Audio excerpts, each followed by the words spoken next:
Hi friends, welcome to ITI gold technical channel में आपका स्वागत है। Daily current affairs, vacancies information and ITI से रिलेटेड वीडियो पाने के लिए हमारे चैनल को सब्सक्राइब कीजिए। सब्सक्राइब करने के बाद बेल आइकन को ऑन कीजिए ताकि मैं जो भी नया वीडियो बनाऊं सबसे पहले आपके पास पहुंचे और आप उसे देखें। यदि आपको सेशन अच्छा लगता है, सेशन से कुछ जानकारी मिलती है तो इसे लाइक कीजिए और दोस्तों में शेयर कीजिए। शेयर जरूर कीजिएगा क्योंकि यह कॉम्पिटिशन की तैयारी करने वाले बच्चों के लिए बहुत ही इंपॉर्टेंट सेशन है। चलिए सेशन की ओर चलते हैं। यदि आप हमारे चैनल आईटीआई गोल्ड टेक्निकल पर पहली बार आए हो तो इसे सब्सक्राइब कीजिए और अपने दोस्तों से भी जरूर करवाइएगा। तो आज हम पढ़ेंगे इस वीडियो में 7 फरवरी 2021 से जितने भी इंपॉर्टेंट करंट अफेयर क्वेश्चन बनेंगे वह इस वीडियो में पढ़ेंगे। और इस वीडियो के पीडीएफ फाइल की लिंक मैं इसी वीडियो के डिस्क्रिप्शन में दे दूंगा, वहां से जाकर उसे डाउनलोड कर लीजिए ताकि एग्जाम के टाइम पर आप आसानी से रिविज़न कर सकते हैं। तो चलिए, आज का हमारा पहला क्वेश्चन है, हाल ही में भारत के सबसे कम उम्र कि महिला पायलट कौन बनी है? तो यह बनी है आयशा अजीज़। कौन? आयशा अजीज़। और यह कहाँ से है? जम्मू कश्मीर से। जम्मू कश्मीर की राजधानी क्या है? जम्मू और श्रीनगर। यह जम्मू कश्मीर की आयशा अजीज़ देश की सबसे कम उम्र की महिला पायलट बन गई है और जिसके बाद वह जम्मू कश्मीर के साथ साथ देश की लड़कियों के लिए प्रेरणा स्रोत बनी है। आयशा 25 साल की उम्र में पायलट बनी है। कितने? 25 साल की उम्र में। आयशा अजीज़ 2011 में सबसे कम उम्र में स्टूडेंट पायलट का लाइसेंस पाने वाली छात्रा भी बनी थी और उस वक्त वह मात्र 15 साल की थी। और इसके बाद उन्होंने रूस के सोकोल एयरबेस में मिग-29 उड़ाने की ट्रेनिंग ली थी। क्या? मिग-29 उड़ाने की ट्रेनिंग ली थी और 2017 में उन्हें कमर्शियल पायलट का लाइसेंस मिला था। यही है जम्मू कश्मीर की आयशा अजीज़ जो अभी हाल ही में भारत की सबसे कम उम्र की महिला पायलट बनी है। तो इस क्वेश्चन का राइट आंसर हो जाएगा ऑप्शन नंबर बी, इसका राइट आंसर है।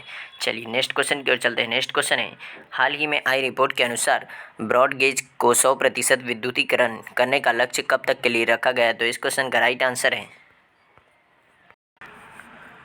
ऑप्शन नंबर ए, इसका राइट आंसर है। केंद्र सरकार ने अभी घोषणा की है कि 2023 तक सभी ब्रॉड गेज को 100% विद्युतीकरण कर दिया जाएगा। तो अब बात कर लेते हैं ब्रॉड गेज। भारत में 3 गेज चलते हैं। एक तो ब्रॉड गेज है। तो ब्रॉड गेज क्या है? रेलवे का वह रेल ट्रैक जो 1435 mm या मिलीमीटर या 8.5 4 फीट 8.5 इंच के मानक गेज से चौड़ा होता है। अब देख लेते हैं इसमें क्या बताया गया है। भारत में जो गेज यूज़ किया जाता है वह है 1676 mm। 16 जो पुर्तगाल के प्रमुख ट्रैक गेज के ऊपर बनाया गया है, यानी कि यहाँ पर भी इसी तरह का गेज उपयोग किया जाता है। 1676 mm 5 फुट 6 इंच का ब्रॉड गेज, जिसे आमतौर पर भारतीय गेज के रूप में भी जाना जाता है, भारत, पाकिस्तान, बांग्लादेश, श्रीलंका, अर्जेंटीना, चिली और सैन फ्रांसिस्को खाड़ी क्षेत्र में इस तरह का ब्रॉड गेज उपयोग किया जाता है। अब बात कर लेते हैं भारतीय रेलवे की। तो भारतीय रेलवे की स्थापना की गई थी 1853 में और पहली बार ट्रेन चली थी 1853 में मुंबई से ठाणे के बीच। कब? मुंबई से ठाणे के बीच चली गई थी। और किसके समय में? तो लॉर्ड डलहौजी के समय में। तो इस क्वेश्चन का राइट आंसर है ऑप्शन नंबर ए, इसका राइट आंसर है। चलिए नेक्स्ट क्वेश्चन की ओर चलते हैं।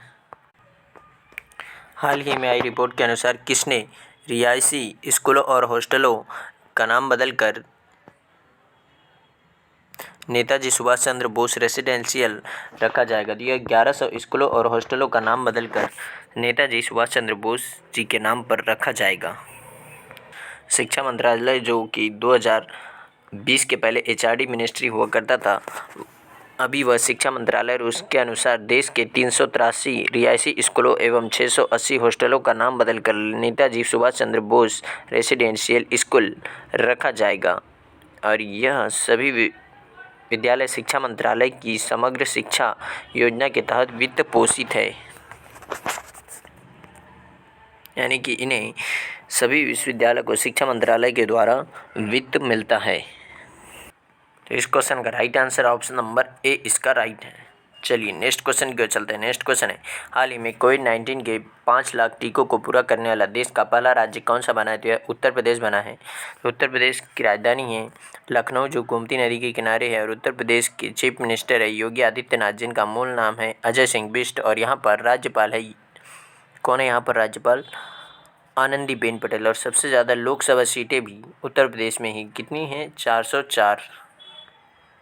और उत्तर प्रदेश में ही आरोग्य सेतु ऐप पहली बार अनिवार्य किया गया था और वर्चुअल अदालत की घोषणा भी उत्तर प्रदेश में ही की गई थी। चलिए नेक्स्ट क्वेश्चन की ओर चलते हैं। यदि आप हमारे चैनल ITI गोल्ड टेक्निकल पर पहली बार आए हो तो इसे सब्सक्राइब कीजिए और अपने दोस्तों से भी ज़रूर कीजिएगा।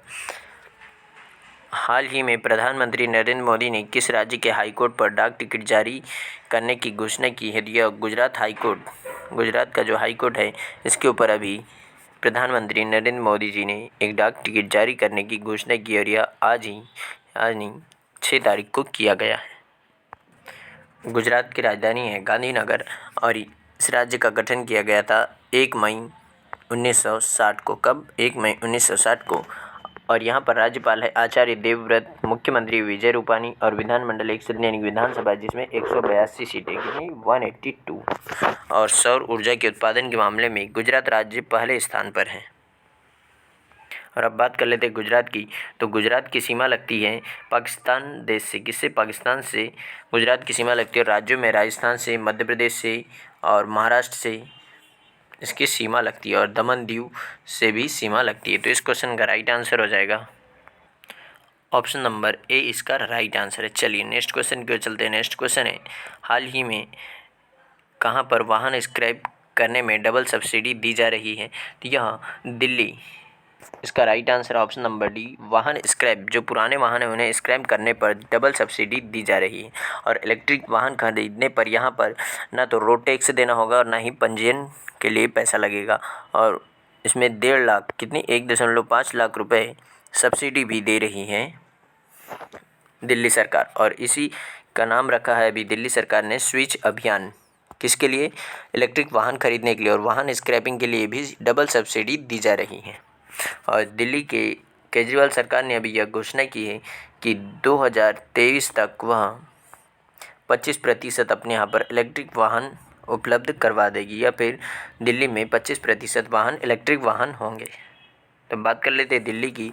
तो दिल्ली भारत की राजधानी और यहाँ इसे 1911 में भारत की राजधानी घोषित किया गया था और 1912 में से राजधानी बनाया था और 1927 में दिल्ली को नई दिल्ली राजधानी बनाई गई थी।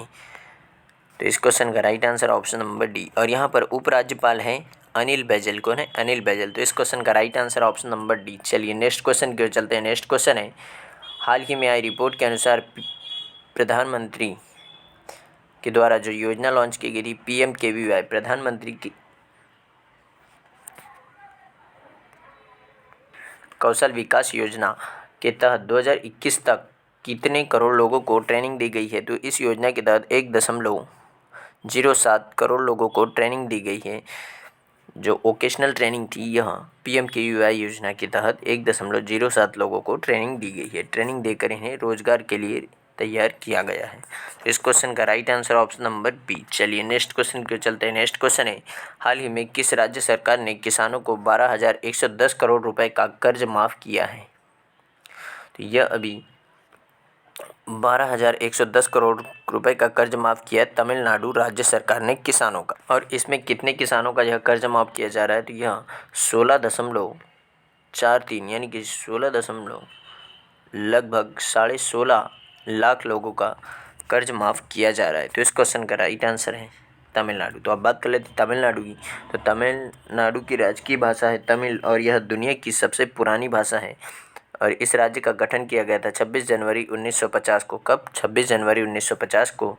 और यहाँ पर राज्यपाल है बनवारी लाल पुरोहित और मुख्यमंत्री है के पलानीस्वामी। कौन? के पलानीस्वामी। और यहाँ पर विधानमंडल है एक सदनीय विधानसभा जिसमें 235 सीटें। कितनी सीटें? 235 सीटें हैं। तो इस क्वेश्चन का राइट आंसर हो जाएगा। और पवन ऊर्जा उत्पादन के मामले में सबसे पहले स्थान पर तमिलनाडु राज्य है। इसका right answer option number D. चलिए, यदि आप हमारे चैनल ITI गोल्ड टेक्निकल पर पहली बार आए हो तो इसे सब्सक्राइब कीजिए और अपने दोस्तों से भी जरूर करवाइएगा।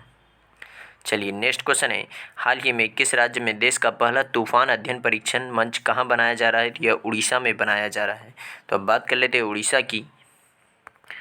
यहाँ की राजभाषा है ओडिसी और इस राज्य का गठन किया गया था 26 जनवरी 1950 को। और यहाँ पर राज्यपाल है गणेशी लाल, मुख्यमंत्री हैं नवीन पटनायक जी और विधानमंडल है एक सदनीय यानी विधानसभा जिसमें 147 सीटें हैं।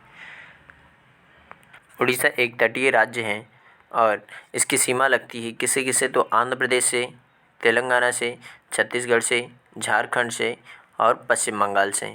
इन 5 राज्यों से उड़ीसा की सीमा लगती है। तो ये इसकी राजधानी क्या है? तो इसकी राजधानी है भुवनेश्वर। तो इस क्वेश्चन का right answer option number D इसका राइट आंसर है। चलिए नेक्स्ट क्वेश्चन की ओर चलते हैं। नेक्स्ट क्वेश्चन है, हाल ही में केरल